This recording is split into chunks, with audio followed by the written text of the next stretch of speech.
Halo and welcome back teman-teman netizen atau warganet yang saya hormati semuanya. Di konten kedua hari ini saya ingin membahas tentang Timnas Indonesia U23 yang sedang menjalani TC di Dubai dan rencananya berakhir hari ini. Artinya besok mereka akan menuju Qatar dan juga nanti beberapa hari kemudian akan bertanding di Piala Asia U23 yang pertandingan pertamanya adalah lawan tim tuan rumah Qatar.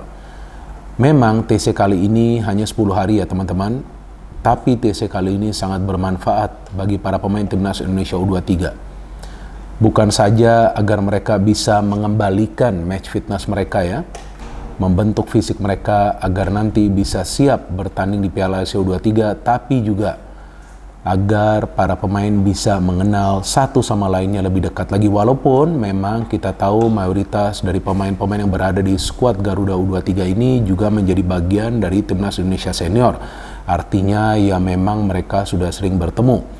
Tapi tentu saja TC ini perlu lagi menyatukan mereka dan juga agar mereka lebih akrab dengan jajaran pelatih. Bahkan beberapa hari yang lalu yang saya melihat ada cuplikan video di sosial media pada saat Shin Tae-yong membagikan THR kepada para pemain dan juga staf pelatih lainnya. Nah, ini kan contoh hubungan yang harmonis atau juga situasi yang kondusif ya, antara jajaran pelatih dan juga dengan para pemain dan tentunya antara sesama pemain yang kita harapkan bisa membentukkan team spirit yang diperlukan agar Timnas Indonesia U23 bisa minimal lolos dari fase grup, walaupun targetnya memang lebih tinggi lagi ya agar bisa lolos ke Olimpiade. Tapi ya gak salah juga kan kita bermimpi ya, kita perlu bermimpi dan juga mengejar mimpi tersebut tapi dengan mata terbuka.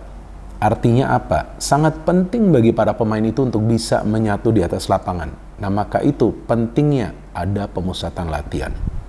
Dan juga bagusnya dari pemusatan latihan ini kan bukan cuma latihan, tapi ada juga uji coba.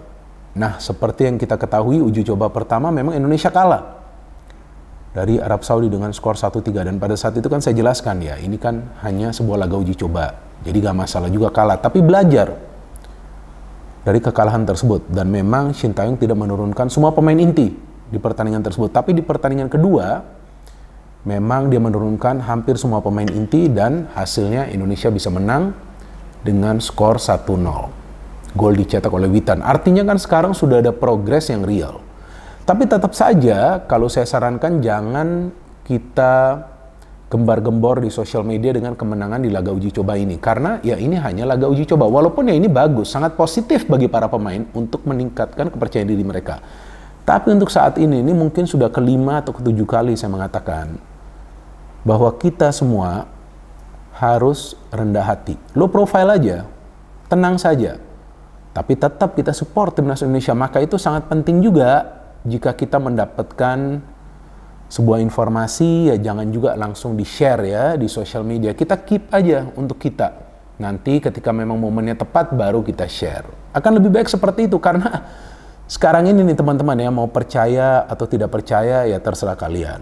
Tapi yang saya ikutin perkembangannya dari teman-teman yang berada di luar negeri, bukan saja yang berada di negara tetangga kita. Kalau di negara tetangga kita sih seperti kawan saya di Malaysia, ada kawan saya di Thailand, mereka sih sudah memuji habis-habisan permainan dari Timnas Indonesia Senior yang mengalahkan Vietnam ya 2 kali. Kemudian juga permainan Timnas Indonesia U23 yang sebelumnya bermain di babak kualifikasi. Walaupun kita bermain di tanah air kan, tapi mereka memuji lah. Artinya bagus sekali nih permainannya gitu ya. Ada game plan tuh, kelihatan banget tuh. Jadi nggak ngasal gitu mainnya. Walaupun ya masih ada kekurangan lah dari para pemain kita ya. Masih ada masalah juga di lini pertahanan. Tapi mereka memuji habis-habisan. Tapi ada teman-teman saya juga yang berada di negara Asia lainnya atau juga berada di Eropa, mereka juga mengatakan kepada saya ini progresnya kok bisa bagus begini. Nah, progresnya bisa bagus karena para pemain juga bekerja keras di atas lapangan. Dan ada faktor pelatih juga, Shin Tae-yong yang coba untuk mengubah style of play dari Timnas Indonesia. Jadi nggak harus tuh terburu-buru memberikan umpan ke depan. Ya jangan mainnya istilahnya yang kita kenal tuh ya, istilah kerennya nih ya, gerasa gerusuk. Nggak perlu. Tenang dulu, lihat dulu ada gak teman yang free baru bagi bola. Walaupun ini masih sulit bagi para pemain kita, bagi mayoritas para pemain kita, tapi kan mereka mulai belajar.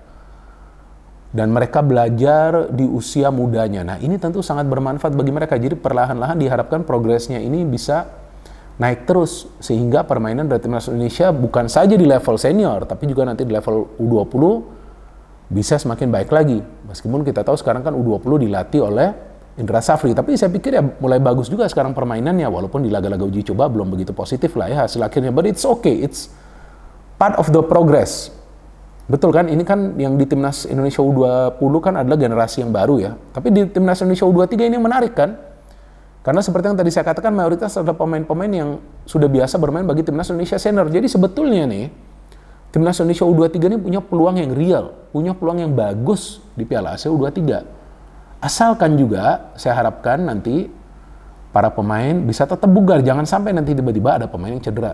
Maka itu pentingnya TC ini agar Shin Tae-yong ini bisa menyiapkan rencana A, rencana B, dan tentunya rencana C. Jadi setiap pelatih itu punya yang namanya game plan dan terbagi ke tiga part, ketiga bagian. Ada yang rencana A, jadi rencana permainan yang dia pakai dari awal. Kalau nggak berjalan, harus ada perubahan strategi atau taktik, yaitu rencana B. Kalau masih nggak ada hasil yang positif, nggak ada perkembangan yang positif selama jalannya pertandingan, ada yang namanya part C atau game plan C. Nah, game plan C itu biasa termasuk pergantian pemain untuk bisa mengubah ya permainan dari sebuah tim. Nah, saya yakin Shin Tae-yong itu sudah menyiapkan segala bentuk game plan. Nah, itu yang dia coba komunikasikan kepada para pemain.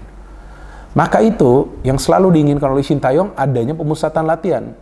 Ini 10 hari ini menurut saya sih sudah cukup, walaupun idealnya nih 15 hari. Tapi kan ada beberapa hari lagi nanti di Qatar kan. Betul kan? Ada beberapa hari lagi di Qatar sebelum nanti mereka bertanding. Nah, ini kebersamaan ini yang kita inginkan nih teman-teman. Dan seperti yang selalu saya katakan, ini nggak ada bedanya antara pemain-pemain bermain di luar negeri dan pemain-pemain yang bermain di liga domestik. Mereka semua ini bersatu bagi Timnas Indonesia, bagi negara, karena mereka membawa nama negara. Oleh karena itu saya pikir yang paling penting untuk saat ini kita semua perlu bersatu, fokus mendukung Timnas Indonesia. Yang kita lihat sekarang para pemain juga permainannya sudah mulai berubah. Kalau di Timnas nih saya melihat para pemain ini bermainnya berbeda loh. Ketika di Liga, ya ini jujur ya, karena saya kan siaran juga ya, Liga 1 ya. Saya lihat para pemain ini yang bermain di Liga 1 lebih banyak berlari, tapi ketika bermain di Timnas, saya melihat mereka lebih banyak memberikan passing. Dan sebetulnya itu tidak mudah bagi mereka, karena mereka harus mengubah cara bermain mereka di level Timnas. Tapi bagusnya, saya melihat mereka bisa melakukan itu loh. Contoh itu ketika di babak kualifikasi untuk ke Piala Asia U23 kan kita lihat permainan dari para pemain beda total kan. Mereka lebih banyak memberikan passing daripada berlari. Memang perlu berlari, tapi berlari itu short sprint. Jadi sprint jarak pendek saja ketika mereka perlu istilahnya menaikkan akselerasi, menginjak gas gitu. Tapi nanti ada saatnya juga mereka harus menekan rem, harus injak rem juga. Ada saatnya mereka harus scanning dulu, ada saatnya mereka harus menguasai bola dulu. Nah sekarang karena kita punya pemain seperti Marcelino dan juga Ivar Jenner, nah kita punya dua pemain di tengah yang bisa mengatur irama permainan. Inilah plus point dari Timnas Indonesia U23. Dan negara-negara lain juga sudah mulai melihat perkembangan dari Timnas Indonesia U23. Bahkan yang saya baca beritanya nih, nggak tahu nih benar atau enggak ya, tapi kayaknya sih benar ya, karena saya baca berita ini di beberapa media plus di media luar juga, bahwa media Vietnam juga kaget gitu dengan perkembangan Timnas Indonesia U23, bahkan yang mereka bisa menang lawan Uni Emirat Arab. Gak gampang loh. Walaupun uji coba, karena ini kan negara Timur Tengah ya, yang kita tahu biasa menyulitkan Indonesia. Bukan cuma di level senior, tapi di level U23 juga sebelumnya di Asian Games kan kita gagal menang gitu. Dan regenerasi mereka juga bagus, liga mereka juga bagus banget. Tapi ternyata Indonesia bisa menang, walaupun lagi-lagi saya ulangi uji coba. Tapi kan para pemain Indonesia itu selalu fokus di laga uji coba. Seolah-olah ini adalah pertandingan resmi. Nah, untuk apa? Supaya mental mereka tuh terbentuk. Ya, winning mentality. Pokoknya di setiap pertandingan bagi Indonesia, targetnya itu harus menang. Walaupun mungkin mereka punya game plan yang berbeda. Iya dong, dari Shin Tae-yong kan pasti berbeda dong rencana permainannya di pertandingan uji coba dengan pertandingan resmi. Tapi mindset mereka tuh satu, harus menang. Nah, artinya manfaat TC ini sangat banyak. Yang pertama, seperti yang tadi saya katakan, untuk menciptakan tim spirit. Yang kedua, tentu memahami rencana permainan dari Shin Tae-yong. Yang ketiga, mengembalikan match fitness, ya fisik mereka. Tapi yang keempat lagi, untuk membuat mental mereka semakin kuat. Jadi ketika mereka turun di pertandingan pertama lawan Qatar, nanti mereka sudah ready, sudah siap. Nah, ini kan mirip seperti persiapan Timnas Indonesia Senior. Sebelum mereka bermain di Piala Asia Senior lalu kan, mereka ada pemusatan latihan dulu. Saya lupa kalau nggak salah di Turki ya pada saat itu ya.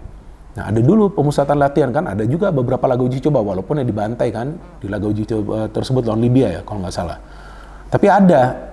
Nah, itu semua yang membentuk karakter dari para pemain. Dan karakter itu sangat penting, teman-teman, ketika Timnas Indonesia punya target yang tinggi. Timnas Indonesia U23 punya target yang tinggi, yaitu untuk bisa lolos ke Olimpiade. Dan juga bagusnya Shin Tae-yong optimis untuk Piala Asia U23, walaupun kita tahu Indonesia tidak akan full team. Dan seperti yang saya katakan, ketika ada pelatih yang optimis, optimisme itu akan menular kepada para pemain. Dan ketika para pemain juga optimis, artinya mereka percaya diri, bukan overconfident, mereka percaya diri. Nah, hasilnya sudah kelihatan di pertandingan laga uji coba tersebut lawan Uni Emirat Arab. Jadi mereka bisa meraih kemenangan, dan yang saya mendapatkan input dari beberapa sumber bahwa permainannya bagus, dan seharusnya Indonesia itu bisa menang dengan jumlah gol yang banyak. Which means apa? Sudah mulai kompak. Dan kemudian saya baca juga beritanya, ternyata info yang saya dapat dari sumber saya benar juga kan, karena Shin Tae-yong juga mengatakan bahwa seharusnya Indonesia bisa menang dengan jumlah gol yang banyak. Nah, tapi kan saya diam aja. Saya juga gak share ke media kan. Bahkan saya terlambat nih membuat konten ini. Seharusnya kan langsung saja saya gembar-gemborin kan, Indonesia bisa menang lawan Uni Emirat Arab. Saya kasih tahu banyak peluangnya, tapi kan enggak. Saya nahan diri dulu. Nah, memang sebaiknya seperti itu, karena nih sekarang biarkan dulu kita low profile dulu. Nanti di turnamen sebenarnya gaspol. Ya, walaupun seperti yang saya katakan, tidak akan mudah teman-teman bagi Timnas Indonesia U23 untuk bisa lolos dari fase grup saja sulit. Tapi peluang itu ada kok. Apalagi kita punya pemain-pemain yang sangat berpengalaman, dan juga yang saya mendapatkan informasi bahwa Qatar, Yordania, dan juga Australia sebetulnya tidak akan full tim. Ada beberapa pemain mereka yang juga tidak bisa membela timnas mereka masing-masing. Tapi itu bukan berarti keuntungan bagi Indonesia.